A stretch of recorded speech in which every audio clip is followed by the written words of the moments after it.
கவனமா கவனிங்க. நீங்க ஒரு நபரிடத்துல கோவப்பட்டீங்க அப்படின்னா ஒரு எதிரியை நீங்க சம்பாதிக்கன்னு அர்த்தம். பக்கத்தில் இருக்கிற கையை பிடிச்சி சொல்லுங்க, நீங்க ஒருத்தரிடத்துல கோவப்படுகிறீர்களே ஆனால் உங்களுக்கு ஒரு எதிரி அதிகமாயிட்டாங்கன்னு அர்த்தம். ஆமே, உண்மைதானே? நமக்கு நிறைய பேருக்கு எதிரி. ஏன்னா நீங்க இன்னைக்கு இருக்கிற உலகத்தை பொறுத்த வரைக்கும் யாருமே கோவப்படுறத விரும்புறதே இல்லை.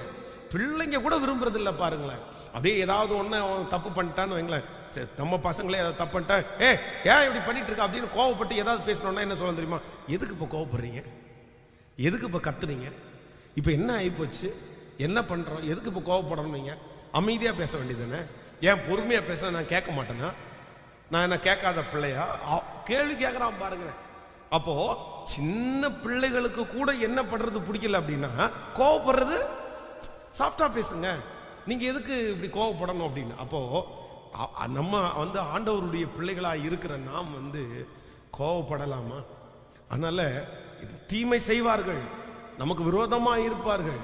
ஆனா அவங்களை எப்படி கையாளணும் அப்படின்னு சொன்னா, சரி ஓகே, இப்போ அவர் செய்த அந்த தவறுக்காக நம்ம அவங்க மேல கோவப்படுறதுனால அந்த தவறை அவங்க நம்ம திருத்திக்க முடியாது, கோவத்தினால திருத்த முடியாது.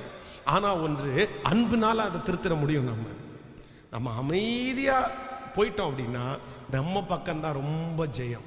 அதனால இந்த ஜெபத்துல இந்த சத்தத்தை கேட்கிற நீங்கள் யாராவது, பாஸ்டர் உண்மையிலே அப்படிதான், நான் ரொம்ப கோவப்படுறேன், என் வீட்டில் எனக்கு ரொம்ப கோவம் வருது, என் கணவனாரை பார்த்தா கோவம் வருது, என் மனைவியை பார்த்தா கோவம் வருது, எங்க அம்மா அப்பாவை பார்த்தா கோவம் வருது அப்படின்னு யாராவது நீங்கள் சொல்லுவீர்களே ஆனால் நான் நம்புகிறேன், நிச்சயமா சொல்றேன், உங்களால ஆளுகை செய்ய முடியாது.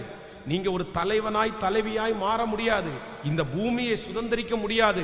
உங்க கையில ஆண்டவர் ராஜரீகத்தை கர்த்தர் தரணும்னா சாந்த குணம் உங்களுக்கு இருந்தா கர்த்தர் உங்களுக்கு ராஜரீகத்தை தருவாரு.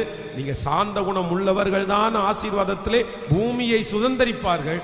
அதனால இன்னைக்கு எல்லாருக்கும் அந்த கிருபையை கர்த்தர் தரட்டும். பரவாயில்ல, ஓகே ஆண்டவரே, என்னை அடக்கி ஆளக்கூடிய ஒரு கிருபையை கர்த்தர் எனக்கு தாரும். ஆமேன் சொல்லுங்க பார்க்கலாம். அப்படியே கையை உயர்த்தி, ஆண்டவரே இந்த கோபத்தை என்னிடத்திலிருந்து எடுத்து போடுறதுக்கு உதவி செய்யுங்கப்பா.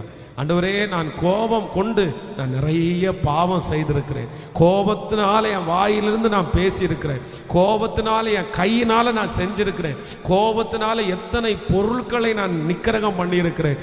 ராஜா, என்னுடைய கோபத்தினால் ஆண்டவரே நான் செய்த எல்லா தவறுகளையும் சொல்லுங்கள் அப்பா.